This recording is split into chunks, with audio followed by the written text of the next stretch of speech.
Prepare-se, porque o que você vai ver agora não é apenas uma linha do tempo. É uma sequência de eventos tão perfeita que parece ter sido escrita pelo próprio universo. A história está cheia de coincidências, daquelas que nos fazem parar e pensar: qual a probabilidade disso acontecer? Mas o que eu vou te contar hoje ultrapassa qualquer coisa que você já tenha ouvido. É a história de dois dos presidentes mais icônicos dos Estados Unidos, Abraham Lincoln e John F. Kennedy. Dois homens separados por exatamente um século, mas cujas vidas e mortes se espelham de uma forma tão assustadora, tão precisa, que desafia a lógica e a razão. Esqueça tudo o que você sabe sobre o acaso. Nós vamos mergulhar em uma teia de paralelos que conectam esses dois líderes de maneira inexplicável. Desde suas eleições até seus trágicos fins, cada passo parece um eco do outro. É como se a história tivesse decidido se repetir, mas com um toque de ironia macabra. Alguns chamam de sincronicidade, outros de destino, e há quem diga que é apenas uma coleção de fatos aleatórios. Mas ao final deste vídeo, eu duvido que você ainda acredite em apenas fatos aleatórios. Vamos juntos desvendar cada uma dessas coincidências, uma por uma, e eu prometo que a cada capítulo, a sua percepção da realidade vai ser testada. Estamos falando de nomes, datas, lugares e até mesmo os nomes de seus assassinos, tudo se alinhando de uma forma que parece impossível. Então se acomode bem, porque a jornada que estamos prestes a começar é uma das mais bizarras e fascinantes da história moderna. Você está pronto para questionar o acaso? Tudo começa com a chegada ao poder. Abraham Lincoln, um advogado de Illinois que se tornaria uma lenda, foi eleito presidente dos Estados Unidos em 1860. Ele entrou em uma nação que estava prestes a se rasgar ao meio, com a questão da escravidão fervendo e a ameaça de uma guerra civil se tornando cada vez mais real. A tensão era palpável, e o futuro do país estava em suas mãos. Ele assumiu o cargo em um momento de crise profunda, sabendo que os desafios que enfrentaria seriam monumentais e que a própria alma da nação estava em jogo. Agora, avance o relógio. Exatamente 100 anos depois, em 1960, um jovem e carismático senador de Massachusetts, John F. Kennedy, é eleito presidente. Assim como Lincoln, Kennedy chegou ao poder em um período de imensa tensão, mas em uma escala global. A Guerra Fria estava no seu auge. A ameaça de um conflito nuclear com a União Soviética era uma realidade diária. E a luta por direitos civis dentro do próprio país estava ganhando força, dividindo a sociedade. Kennedy, assim como seu predecessor de um século antes, herdou uma nação em um ponto de inflexão. A simetria aqui é assustadora. Não é apenas o número redondo de 100 anos que separa suas eleições, mas o contexto em que ambos foram eleitos. Dois homens, em épocas diferentes, chamados para liderar um país à beira do abismo. Lincoln enfrentou uma guerra interna que ameaçava dissolver a união dos estados. Kennedy enfrentou uma guerra ideológica que ameaçava destruir o mundo inteiro. A história, ao que parece, tem um senso de drama, colocando seus protagonistas em cenários perigosamente semelhantes, como se estivesse preparando o palco para os atos que viriam a seguir. Antes mesmo de colocarem os pés na Casa Branca, tanto Lincoln quanto Kennedy sentiram o peso de liderar uma nação fraturada. A eleição de Lincoln, em 1860, foi o estopim para a secessão dos Estados do Sul. Antes de sua posse, em março de 1861, 7 estados já haviam declarado sua independência, formando os Estados Confederados da América. Ele viajou para Washington sob ameaças de assassinato, precisando até mesmo entrar na cidade disfarçado para evitar atentados. O país que ele jurou proteger já estava se desfazendo antes mesmo de ele começar a governar. Um século depois, a divisão que Kennedy enfrentou era diferente, mas igualmente profunda. A luta pelos direitos civis estava explodindo em todo o país. Manifestantes eram recebidos com violência, e a questão da segregação racial criava um abismo na sociedade americana. Além disso, a paranoia da Guerra Fria significava que qualquer um que parecesse diferente ou que tivesse ideias mais à esquerda era visto com suspeita, caçado pelo macartismo. Kennedy teve que navegar nesse campo minado de desconfiança interna, enquanto projetava uma imagem de força e unidade para o mundo. A simetria em suas trajetórias iniciais é impressionante. Ambos foram eleitos sem uma maioria esmagadora do voto popular, o que significa que desde o início eles governavam para um povo que não estava totalmente unido em torno deles. Ambos enfrentaram oposição feroz e ameaças diretas à sua segurança pessoal antes mesmo de assumirem o cargo. Era como se o destino estivesse testando sua resiliência, forçando-os a confrontar a desunião de frente. Eles não eram apenas presidentes, eram símbolos de uma tentativa de manter um país coeso contra forças que ameaçavam destruí-lo por dentro. Se as coincidências até agora parecem notáveis, prepare-se, porque é aqui que as coisas começam a ficar realmente estranhas. Todo presidente tem um vice-presidente, a pessoa que assume o comando caso o pior aconteça. No caso de Abraham Lincoln, seu vice-presidente durante seu segundo mandato, e o homem que o sucedeu após sua morte, era Andrew Johnson. Um sulista, um democrata que se juntou a Lincoln em uma chapa de união nacional. Agora guarde esse nome, Johnson.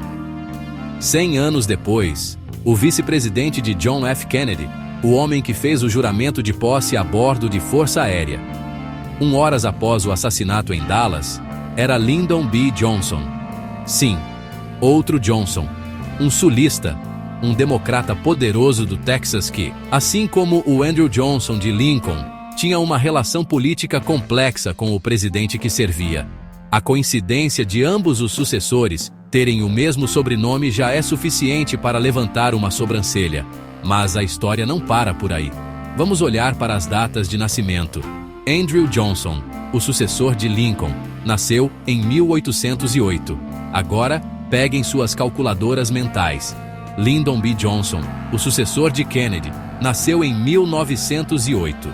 Exatamente 100 anos de diferença. Mais uma vez, a mesma diferença de um século que vimos nas eleições presidenciais se repete aqui, no nascimento dos homens que foram destinados a assumir o poder após as tragédias. 2 presidentes, Lincoln e Kennedy, assassinados em serviço, ambos sucedidos por um vice-presidente chamado Johnson, nascidos com um século exato de intervalo. A essa altura, o acaso começa a parecer um roteirista muito preguiçoso ou um gênio do suspense. A história de um assassinato presidencial é incompleta sem o nome do assassino, a figura que entra para a infâmia.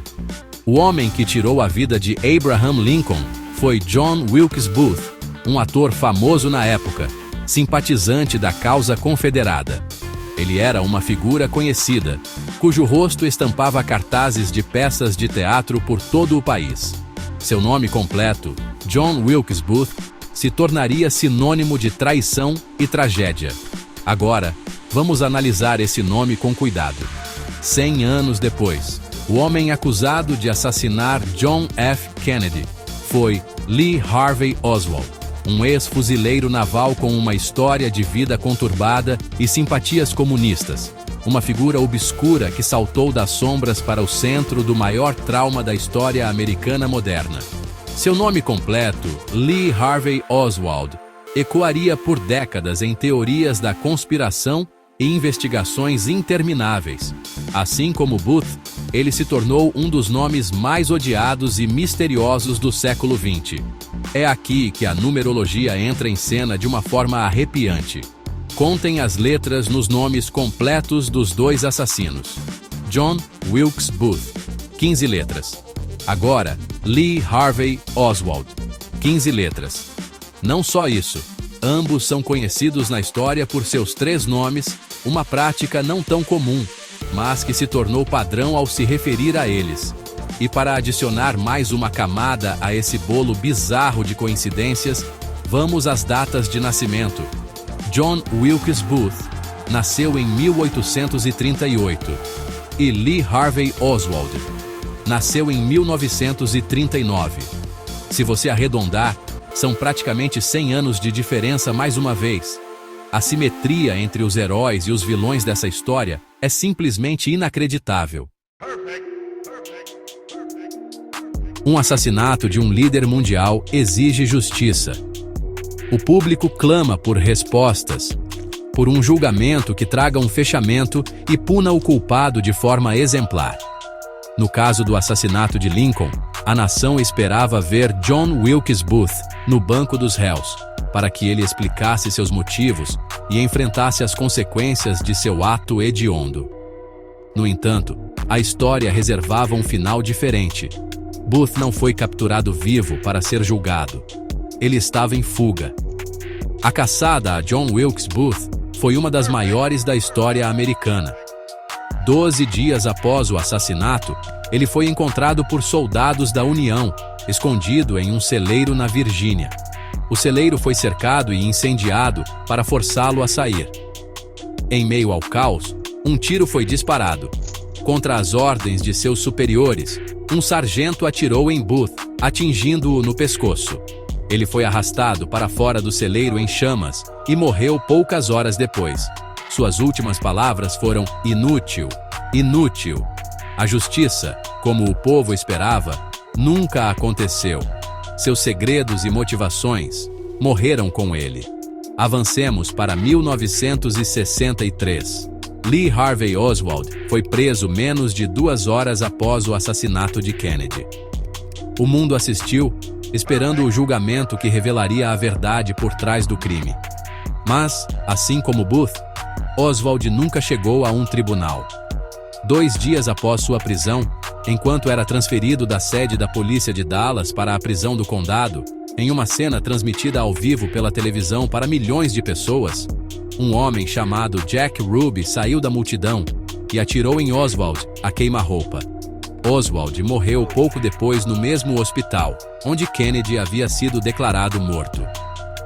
2 assassinos, separados por um século, ambos mortos antes que pudessem ser julgados, selando seus mistérios para sempre e alimentando um mar de teorias da conspiração que perdura até hoje.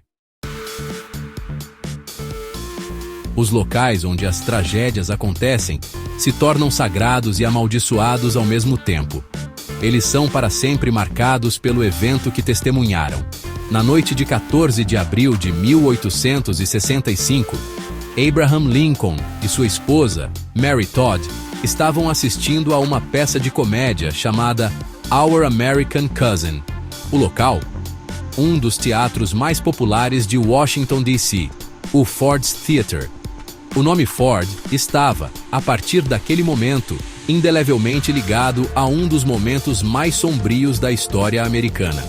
Agora, vamos para Dallas, Texas, em 22 de novembro de 1963. O presidente John F. Kennedy e sua esposa, Jacqueline, estavam em uma carreata, acenando para a multidão que se alinhava nas ruas. Eles estavam em uma limusine presidencial conversível, um veículo projetado para ser visto, para conectar o presidente com o povo. O modelo específico daquele carro era um Lincoln Continental, fabricado pela Ford Motor Company. Kennedy foi assassinado enquanto estava sentado em um carro chamado Lincoln, feito pela Ford. A ironia aqui é tão densa que parece ficção. Lincoln foi baleado em um lugar chamado Ford. Kennedy foi baleado em um carro chamado Lincoln, feito pela Ford. É como se o universo estivesse brincando com as palavras e os nomes, criando uma rima histórica macabra. O nome que marcou o local da morte de um presidente se tornou o nome do veículo da morte do outro. Essa coincidência é uma das mais citadas e mais chocantes de todas. Um detalhe que parece pequeno, mas que no contexto de todas as outras, se torna gigantesco e perturbador. A coreografia dessas 2 tragédias continua a se espelhar, mas de uma forma invertida, como uma imagem refletida em um espelho. Vamos analisar os movimentos dos assassinos nos momentos cruciais. John Wilkes Booth, sendo um ator, estava em seu elemento. Ele atirou em Lincoln dentro de um teatro, um lugar de performance e espetáculo. Após cometer o crime, ele saltou do camarote presidencial para o palco, em um ato dramático, e fugiu pelos fundos. Sua fuga o levou, eventualmente, a se esconder em um armazém de tabaco, o celeiro onde ele encontraria seu fim. Então, o padrão de Booth foi atirar de um teatro e fugir para um armazém. Agora vamos olhar para Lee Harvey Oswald. De acordo com a investigação oficial da Comissão Warren, Oswald posicionou-se no 6º andar de um prédio que servia como depósito de livros escolares, o Texas School Book Depository, um armazém. De uma janela deste armazém, ele atirou no presidente Kennedy, que passava na rua abaixo. Após o crime, ele escondeu o rifle, desceu as escadas e se misturou ao caos, iniciando sua fuga. E para onde ele fugiu? Depois de uma série de movimentos pela cidade, Oswald entrou sorrateiramente em um cinema, o Texas Theater, sem pagar. Foi lá que a polícia, alertada por um funcionário, o encurralou e o prendeu. O padrão de Oswald foi atirar de um armazém e fugir para um teatro. É uma inversão perfeita do cenário do crime de Booth. Um atira de um teatro e corre para um armazém. O outro atira de um armazém e corre para um teatro. É uma simetria poética e aterrorizante, como se os dois eventos estivessem ligados por um fio invisível que inverteu o cenário, mas manteve a estrutura do ato. Existem dias da semana que parecem carregar um peso maior. E na história desses dois presidentes, a sexta-feira se tornou um dia fatídico. Abraham Lincoln foi baleado na noite de uma sexta-feira, especificamente a Sexta-feira Santa, um dia de profundo significado religioso, o que adicionou uma camada extra de tragédia e simbolismo ao evento. Ele estava tentando relaxar, desfrutar de um momento de lazer após os anos exaustivos da Guerra Civil, que havia terminado poucos dias antes. A nação estava pronta para celebrar, mas a alegria foi brutalmente interrompida. 100 anos depois, em 22 de novembro de 1963, o dia da semana era, mais uma vez, uma sexta-feira. John F. Kennedy estava em Dallas como parte de uma viagem de campanha, um evento político, mas também uma oportunidade de se conectar com os eleitores. O dia estava ensolarado, a atmosfera era festiva, com multidões animadas acenando para o presidente e a primeira-dama. Era um dia de trabalho, mas com um ar de otimismo, até que os tiros ecoaram pela Dealey Plaza, transformando uma sexta-feira vibrante em um pesadelo nacional. E em ambos os casos, eles não estavam sozinhos. Eles estavam acompanhados de suas esposas. Lincoln estava sentado ao lado de Mary Todd Lincoln no camarote do teatro. Kennedy estava sentado ao lado de Jacqueline Kennedy na limusine. Ambas as primeiras-damas testemunharam o horror em primeira mão, a poucos centímetros de seus maridos. Elas tiveram que carregar o trauma desse momento pelo resto de suas vidas. O mesmo dia da semana, a mesma companhia íntima. É mais um detalhe que, isoladamente, poderia ser uma coincidência, mas que, somado a todos os outros, tece uma tapeçaria de paralelos que é simplesmente impossível de ignorar. Às vezes, as coincidências mais estranhas estão escondidas nos detalhes administrativos, nos nomes que compõem o círculo íntimo de um líder. Diz a lenda, e este é um dos pontos mais debatidos e fascinantes desta história, que o presidente Lincoln tinha um secretário pessoal cujo sobrenome era Kennedy. A função de um secretário naquela época era crucial, lidando com correspondências, agendamentos e, muitas vezes, servindo como um confidente próximo do presidente. A história conta que este secretário, de nome Kennedy, teria alertado Lincoln para não ir ao Ford's Theater naquela noite fatídica. Ele teria expressado uma sensação ruim, um pressentimento de que algo terrível poderia acontecer. Lincoln, talvez cansado da guerra e querendo um pouco de distração, ou talvez simplesmente não dando ouvidos a superstições, teria ignorado o aviso. Um conselho que, se seguido, poderia ter mudado o curso da história. A veracidade sobre a existência desse secretário é questionada por muitos historiadores, mas a lenda persiste com força. E aqui vem o espelho. O presidente John F. Kennedy tinha uma secretária pessoal muito próxima e leal chamada Evelyn Lincoln. O sobrenome dela era Lincoln, e, assim como na história anterior, Evelyn Lincoln também teria aconselhado o presidente Kennedy a não ir a Dallas. Ela relatou em suas memórias que tinha um mau pressentimento sobre a viagem ao Texas, sentindo uma atmosfera de perigo e hostilidade. Kennedy, um político que não podia se dar ao luxo de parecer medroso, também ignorou o aviso. Lincoln tinha um secretário Kennedy que o avisou. Kennedy tinha uma secretária Lincoln que o avisou. Ambos ignoraram, e ambos encontraram seu destino. Talvez a conexão mais profunda e arrepiante entre Lincoln e Kennedy não esteja nos fatos externos, mas em sua própria consciência, em seus pressentimentos e sonhos. Poucos dias antes de seu assassinato, Abraham Lincoln teve um sonho perturbador que ele compartilhou com sua esposa e alguns amigos. No sonho, ele vagava pela Casa Branca e ouvia soluços vindo de um dos salões. Ao entrar, ele via um caixão guardado por soldados e perguntava a um deles quem havia morrido. O soldado respondia: o presidente. Ele foi assassinado. Lincoln ficou profundamente abalado por este sonho.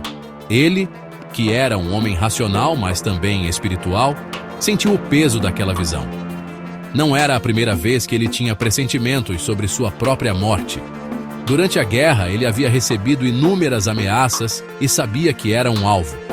Mas esse sonho foi diferente, mais vívido, mais específico. Era como se seu subconsciente estivesse tentando prepará-lo para o inevitável, um eco sombrio do que estava por vir naquela sexta-feira no teatro.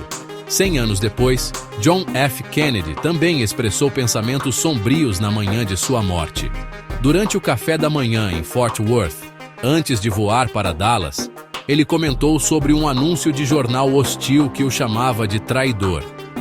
Segundo relatos de pessoas próximas, ele teria dito algo como: se alguém quiser atirar em um presidente, não é uma tarefa difícil. Tudo o que se precisa é de um homem disposto a trocar sua vida pela do presidente. Horas depois, suas palavras se provariam proféticas. Ambos os homens, Lincoln e Kennedy, pareciam carregar uma consciência premonitória de seu próprio fim, como se soubessem que seus papéis na história exigiriam o sacrifício final.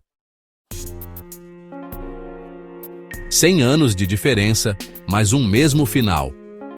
Abraham Lincoln e John F. Kennedy, dois homens, uma história e um mistério que o próprio tempo não conseguiu explicar. Nós viajamos por uma teia de paralelos que desafiam a nossa compreensão da realidade. Eleições separadas por um século exato. Sucessores com o mesmo nome, nascidos com um século de diferença. Assassinos com o mesmo número de letras em seus nomes, também nascidos com quase um século de intervalo, e ambos silenciados antes que pudessem ser julgados. Os cenários invertidos de teatros e armazéns. A ironia macabra da marca Ford. O que tudo isso significa? Será que é apenas o acaso, uma série de eventos aleatórios que, quando selecionados e organizados, formam um padrão que parece significativo? Ou será que há algo mais em jogo? Uma força maior, um roteiro cósmico, um padrão que se repete ao longo do tempo? Não há uma resposta fácil. A ciência nos diria que, com bilhões de eventos acontecendo o tempo todo, a formação de padrões surpreendentes é estatisticamente inevitável. Mas o coração e a imaginação se recusam a aceitar uma explicação tão simples para uma simetria tão perfeita. No final, a história de Lincoln e Kennedy nos deixa com mais perguntas do que respostas. Ela nos força a olhar para a história não como uma linha reta, mas talvez como um círculo ou uma espiral, onde os mesmos temas, os mesmos dramas e as mesmas tragédias ecoam através das eras. É um lembrete de que, por mais que avancemos, certas narrativas parecem estar gravadas na própria estrutura do tempo. E essa, a história de dois presidentes unidos por um destino espelhado, é talvez a mais inexplicável e fascinante de todas.